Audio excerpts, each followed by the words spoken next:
네, 시장을 읽는 남자입니다. 제가 지난 2월 1일에 돈 되는 원전 해체 사업이라는 내용으로 시장을 읽는 남자를 전해드린 바가 있었는데요. 자, 최근 이 고리원전 1호기가 영구정지에 들어가고 해체 수순을 밟게 됩니다. 또 탈원전을 선언한 만큼 이 원전 해체 산업은 어떠한 영향력을 갖고 있고 얼마나 커질 것인지 그 부분을 다시 한번 살펴보는 것이 의미 있을 것 같습니다. 먼저 지난 2011년을 살펴보면요. 2011년 이후에 독일과 일본, 우리나라를 비롯한 세계 각국들이 원전을 바라보는 시각이 많이 바뀌었습니다. 일단 2011년 이후 독일은 원전을 전면 폐쇄하겠다고 결정을 내렸고요. 일본에서는 최근 원전의 발전량 비중을 다시 늘리고 있긴 하지만 그 당시에는 원전 비중을 축소하겠다라고 이야기를 했습니다. 우리나라에서도 마찬가지로 최근 들어 원전 사업을 전면 재검토하겠다는 이야기를 내놨죠. 이 말은 전 세계가 원전을 바라보는 시각이 바뀌게 되면서 이제 앞으로 원전의 수명이 다하게 된다면 새로운 원전을 짓는 것보다는 해체를 할 가능성이 더 높다는 것을 이야기를 하게 됩니다. 자, 그런데 이 원전을 해체하는 것이 그렇게 쉬운 일이 아니고요. 해체 시점이 다가오는 원전의 수가 굉장히 많습니다. 어느 정도 되는지 살펴보자면요.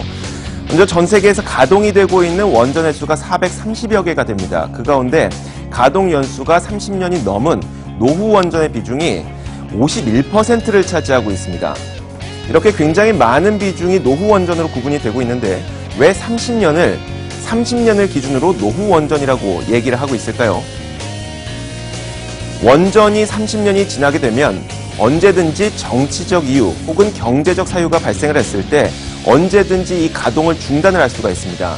그러니까 30년 이후가 된 노후 원전들은 언제든 가동 중단될 수가 있기 때문에 현재 전 세계 가동 중인 원전 가운데 절반 가까이가 언제든지 사유만 발생하게 된다면 가동 중단될 수 있는 원전이라는 겁니다. 그런데 이 원전 해체라는 것이 참 말처럼 쉽지가 않은데요. 전 세계에 영구 정지되어 있는 원전은 총 150여 개가 됩니다. 자, 그 가운데 해체가 완료된 원전은 19개밖에 안 됩니다. 그만큼 해체가 쉽지가 않다는 얘기겠죠. 자, 그리고 미국이 15개를 해체했고요. 독일이 3개, 그리고 일본이 1개의 원전을 해체 완료했습니다.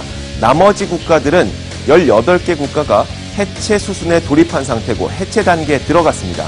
이제 우리나라는 2022년이 되면 이제서야 해체에 들어가게 되는 것입니다. 그런데 이 원전 해체 산업이 상당히 빠르게 성장하고 그리고 예정이 되어 있습니다. 큰 시장이 될 것이란 예상이 되고 있는데 일단 2020년부터 본격적으로 원전 해체 산업은 커질 것으로 예상이 되고 있습니다. 그리고 2030년이 되면은 피크를 칠 것으로 예상이 되고 있고요. 이것을 연평균으로 나눠봤을 때 원전 해체 산업은 연평균 약 3.9조 원 정도의 시장이 펼쳐질 것으로 예상이 되고 있습니다. 결론을 한번 내려보자면요. 왜 우리는 원전 해체 산업에 주목해야 되는 것일까요? 일단 전 세계적으로 노후된 원전이 절반가량을 차지하고 있고 이 노후 원전들의 해체 시점이 다가오고 있습니다. 이 해체 시점이 다가오는 시점은 바로 2020년부터 2030년 우리나라 고리원전 1호기가 해체 수순에 들어가는 그 시점입니다.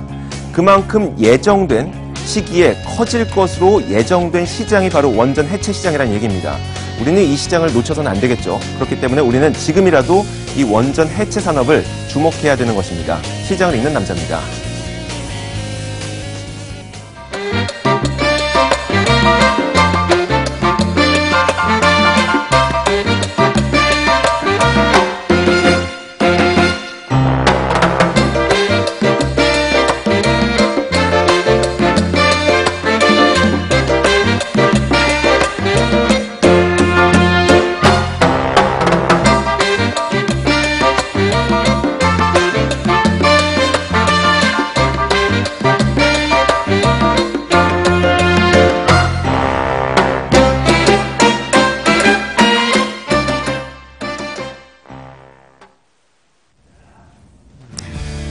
자, 오늘 경제시사 토크 사이다 시간은요, 여기에서 인사를 드리도록 하겠습니다. 저희는 내일 오전 11시에 더욱더 깊이 있고 풍부한 이야기로 찾아뵙도록 하겠습니다.